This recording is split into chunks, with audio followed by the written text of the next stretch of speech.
ஜெபம் பண்றதுக்கு ஆண்டவர் வாய்ப்பு கொடுத்தாருன்னா சுவிசேஷங்களை அறிவிக்கணும்.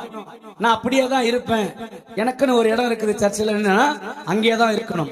நம்முடைய வாழ்க்கையை புதுப்பித்துக் கொண்டு கனி தருகிற வாழ்க்கையை கர்த்தர் கொண்டு வருவார். அப்ப ஆண்டவரோடு கூட நாம இருந்தோம்னா கனி தருவோம் என்று சொல்லி பக்தன் பாடுகின்றார்.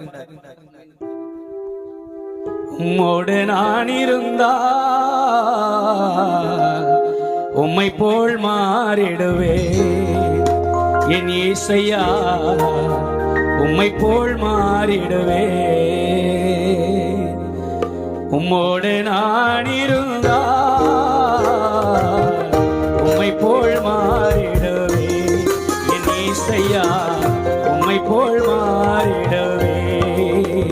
உலக வாழ்வு மாயைதானையா, உலக வாழ்வு மாயைதானையா, உம்மோட வாழ்வு உண்மைதானையா, உம்மோட வாழ்வு உண்மைதானையா. உம்மோட நான்